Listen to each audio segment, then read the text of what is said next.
నమస్తే. Welcome to our channel. నేను సిరి. చాలా మంది యువత ఏంటంటే బాగా డబ్బులు సంపాదిస్తూ ఉంటే వాళ్ళు ఇదేదో అంటే బిజినెస్‌లో పెట్టి లాస్ అవ్వడం జరుగుతుంది. అయితే కొంతమంది మాత్రం ఆలోచిస్తూ ఉంటారు. రియల్ ఎస్టేట్ రంగంలో డబ్బులు ఇన్వెస్ట్ చేస్తే అందులో లాభం వస్తుందా? నష్టం వస్తుందా? అసలు ఏంటి వాళ్ళొక కన్‌ఫ్యూజన్ స్టేట్‌లో ఉన్నారు కదా! సో, ఇలాంటి డౌట్స్ అన్నీ మనకి నివృత్తి చేయడానికి మనతో పాటు ఉన్నారు ప్రముఖ realtor oxygen founder and CEO doctor Nandi Rameshwar Rao గారు. నమస్కారం సార్. నమస్కారం. సార్, ఇప్పుడు చూస్తున్నట్టయితే యువతలో చాలా మంది ఏంటంటే డబ్బులు బాగా సంపాదిస్తూ ఉంటారు సార్. కాకపోతే ఏంటంటే వాళ్ళలో భూమిలో ఇన్వెస్ట్ చేయాలా? లేకపోతే బిజినెస్‌లో ఇన్వెస్ట్ చేయాలా? భూమిలో ఇన్వెస్ట్ చేస్తే మరి అంత లాభం వస్తుందా? లేదా? అనేది ఒక డౌట్ ఉంటది. అలానే ఏంటంటే లొసుగులు లేకుండా భూమిని కొనాలంటే ఎలాంటి స్టెప్స్ మనం ఫాలో అవ్వాలి సార్? చాలా మంచి ప్రశ్న సిరి. ఇది చాలాసార్లు ఆన్సర్ చేశాను. మళ్ళీ మీకోసం ఆన్సర్ చేస్తాను. రియల్ ఎస్టేట్ అనేది మన లైఫ్లోనే ఒక ఇంపార్టెంట్ భాగం. ఎందుకంటే నేను చాలా ఎపిసోడ్లో చెప్పాను, మళ్ళీ చెప్తాను. నాకు ఇష్టమైన స్టేట్మెంట్ రోటీ కపడా మకాన్లో ఒక భాగం. అంటే తిండి, బట్ట, గూడు. అది తెలుగు సరిగ్గా రాదు కానీ అంతే సార్, మీరు చెప్పింది కరెక్ట్. సో అందులో ఒక భాగం అయినందుకు మనం ఇది లేకుండా బతకలేం.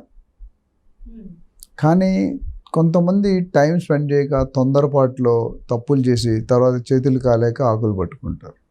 అది కరెక్ట్ కాదు. మీరు ఎప్పుడైనా రియల్ ఎస్టేట్లో ఇన్వెస్ట్ చేయాలనుకుంటే ఇక్కడ నేను కొన్ని సమస్యలు ఎలా చూస్తానంటే, నాకు వచ్చే రోజుకు 10-15 కాల్స్ వస్తాయి ఆల్ ఓవర్ వరల్డ్ నుండి. డబ్బులు ఉన్నవాడికి డబ్బులు ఎలా ఖర్చు పెట్టాడో తెలియదు, డబ్బులు లేనివాడికి ఖర్చు పెట్టడం తెలుసు కానీ డబ్బులు ఉండవు, రెండు ఉన్నవాడికి ఇంట్రెస్ట్ ఉండదు. ఇది నేను చూసింది. సో మనకి ఏం కావాలి? నేను కెరియర్లో ట్రైనింగ్ ఇచ్చినట్టు చెప్తాను, రోల్ క్లారిటీ, గోల్ క్లారిటీ ఉండాలి. లైఫ్లో ఎవరికైనా పైకి రావాలి అనుకుంటే, డబ్బు సంపాదించాలి, లైఫ్ స్టైల్ కావాలంటే వాడికి ఒక క్లారిటీ ఉండాలి. నేనంటే ఏంటి, నా కెపాసిటీ ఏంటి, నా లిమిటేషన్స్ ఏంటి తెలుసుకుంటే మనకి ఇష్టం లేని ఫీల్డ్లో ఎంతకాలం చేసి. నా దగ్గర ఒక అబ్బాయి ఉన్నాడు, రియల్ ఎస్టేట్ ఏజెంట్గా చేస్తాడు, ఎంబీబీఎస్ చదువుకున్నాడు, డాక్టర్ చదువుకొని అది రిజైన్ చేసి డాక్టర్ జాబ్ రియల్ ఎస్టేట్కి వచ్చాడు. ఎందుకు అలా చేస్తాడు? అది మా అమ్మ నాన్న కోసం చదివాను, నాకు ఇంట్రెస్ట్ రియల్ ఎస్టేట్ అన్నాడు. అంటే చాలా అంటే ఎంబీబీఎస్ చదవడం అంటే చాలా అందరు దైవంతో సమానం అంటారు, డాక్టర్ అంటే దేవుడు అంటారు. ఇంట్రెస్ట్ లేదు, అమ్మ నాన్న కోసం సాటిస్ఫాక్షన్, అమ్మ నాన్నకి కాదనకూడదని చేశాడు. సో నేను అది ఎందుకు చెప్తున్నానంటే, ఫస్ట్ మనం ఒక ప్రాపర్టీ కొనుక్కోవాలంటే మనకి దేని గురించి కావాలి, ఏ ఏరియాలో కావాలి, ఎంత బడ్జెట్ ఉంది, మనకి ఎంత లోన్ వస్తుంది, ఇవన్నీ తెలుసుకోవాలి. చాలామంది అది క్లారిటీ లేకుండా వచ్చేస్తుంటారు, దానివల్ల ఇబ్బంది పడతారు.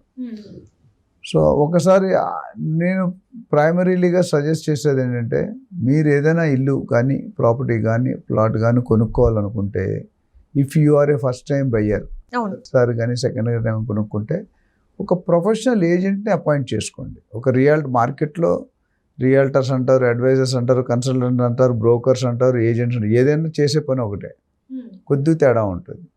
సో వీళ్ళని అప్రోచ్ అవ్వండి, సంప్రదించండి. 3-4 ఏజెంట్స్ మాట్లాడి ఒక ప్రొఫెషనల్ ఏజెంట్ని అపాయింట్ చేసుకోండి. ఫస్ట్ మీరు లొసుగులు అక్కడే పోతాయి సగం. ఎందుకంటే ఆయనకి అవగాహన ఉంటుంది ఆ ఏరియాలో, ఏ ప్రాజెక్ట్ మంచిది, ఏ ప్రాజెక్ట్ మంచిది కాదు, ఏ లొకేషన్ మంచి గైడ్ చేస్తారు.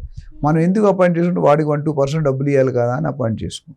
బట్ నేను అనేది ఏంటంటే, మీరు 1-2% చూస్తే 98% దెబ్బతినేస్తుంది. అంటే ఇప్పుడు ఇక్కడ చాలా మంది వచ్చారు కదా సార్, ఎవరిని నమ్మాలి ఎవరిని నమ్మొద్దు అనేది కూడా కొంచెం వీళ్ళకి భయంగా ఉంటుంది కదా.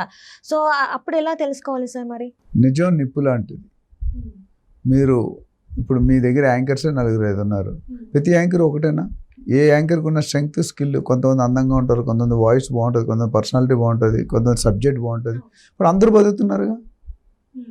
ఎవరు మీరు మీ 5 యాంకర్లు 5 ఈక్వల్ కాదు. ఇందులో నీ స్ట్రెంగ్త్ నీకునే, వాళ్ళ స్ట్రెంగ్త్ వాళ్ళకునే. ఇక్కడ కూడా ఏజెంట్స్ మీరు చెప్పేది 100% కరెక్ట్. ఒక 20-30 years బ్యాక్ పోతే ఇది సెటిల్మెంట్ దందాన్ని, రియల్ ఎస్టేట్ సెటిల్మెంట్. బట్టలు వేసుకొని, గోల్డ్ చైన్ వేసుకొని, కేజీ గోల్డ్ ఉంటుంది వాళ్ళలో, వాడు వచ్చి నేను లేపేస్తాను అంటాడు. అది సెటిల్మెంట్లు. అది రియల్ ఎస్టేట్ అనుకునేవాళ్ళు, కానీ అది సెటిల్మెంట్. రియల్ ఎస్టేట్ వేరు, సెటిల్మెంట్ వేరు. ఇప్పుడు ఆ స్థితిలో చాలా వరకు మారిపోయాయి. అంత గూండాయిజం, అంత గరోడిజం అంత ఉన్నాయి, లేవంటలేదు. But 90% disappeared. సో మీరు అడిగిన ప్రశ్నకి ఒక 4-5తో మాట్లాడండి ఏజెంట్స్ని. ఒక పావుగంట పిలిచి నువ్వు ఎన్ని రోజులు బట్టి బిజినెస్ ఉన్నావు, ఏం చేస్తావు, నీ ఆఫీస్ ఏంటి, నీ అత్త ఏంటి, నీ పతా ఏంటి, నీ వెబ్సైట్ ఏంటి, అంతమంది ఎన్ని కస్టమర్లు చేసావు అడిగితే ఒక మనిషితో ఒక అరగంట మాట్లాడితే మనం జడ్జ్ చేస్తాం కదా. నువ్వు కూడా చాలామంది మీరు గెస్ట్ స్పీకర్స్తో చేశారు పొలిటికల్గా, ఫస్ట్ టైం రియల్ ఎస్టేట్ చేస్తున్నారు. నాతో నన్ను చూసాక ఒక అభిప్రాయం ఉంటుంది, నాతో మాట్లాడిన తర్వాత ఒక అభిప్రాయం.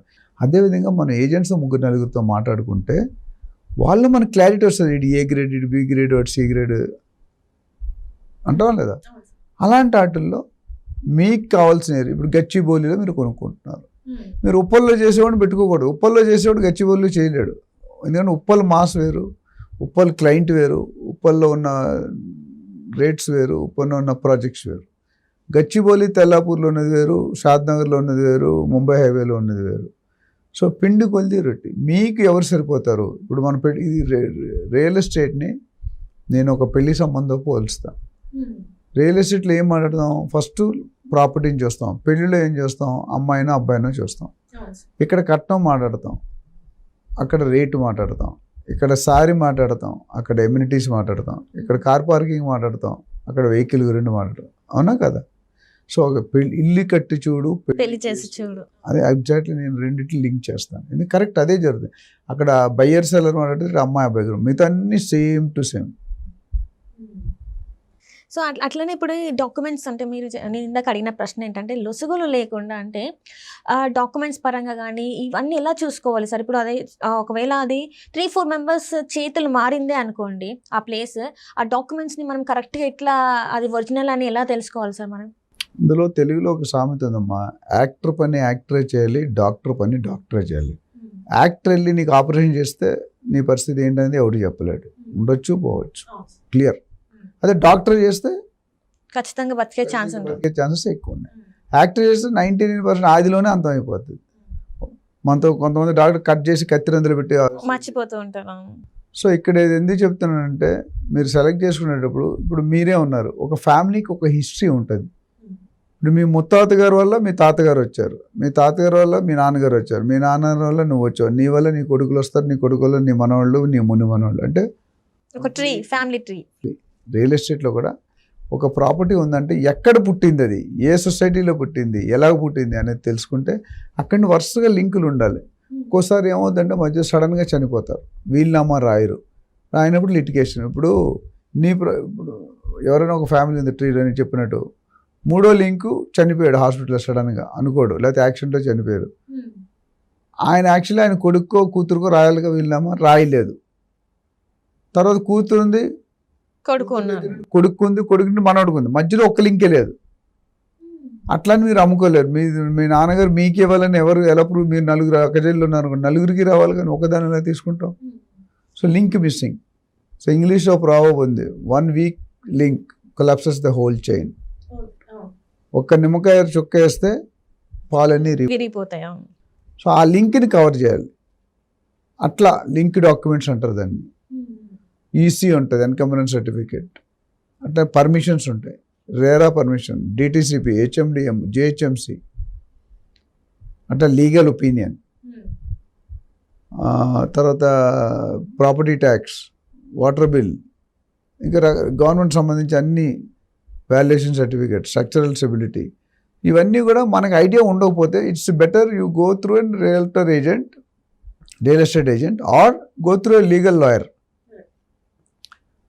ఏజెంట్ ఇచ్చేది ప్రాపర్టీ ఐడెంటిఫై చేసి మీకు సర్వీస్ ఇచ్చి రిజిస్ట్రేషన్ చేస్తాడు. లాయర్ అనేవాడు ఆ ప్రాపర్టీతో అలాగ వర్జిన్నెస్ చెప్తాడు, అంటే ఆ ప్రాపర్టీతో క్లారిటీ, టైటిల్ క్లియర్ ఉందా లేదా, అది ఆయన రోజులు మొత్తం 1956 అన్ని డాక్యుమెంట్స్ అన్నీ చెక్ చేసి ఒక రిపోర్ట్ ఇస్తాడు. సో నా అడ్వైజ్ ఏంటంటే ఎవరైనా కొనుక్కోవాలి రిస్కులు లేకుంటే మీకు అవగాహన నుండి 10-20 ప్రాపర్టీలు కొనుంటే పర్వాలేదు. ఫస్ట్ టైం కానీ మీరు కొనుక్కొని ఎంతవరకు కొనుక్కోలేదు, ఇప్పుడు కొనుక్కోవాలంటే మీకు ఏం తెలియదు. మీరు ఒక 50 లక్షలు సంపాదించారు, మీరు మీ ఆయన ఎన్ని రోజులు కష్టపడితే వచ్చింది 50 లక్షలు.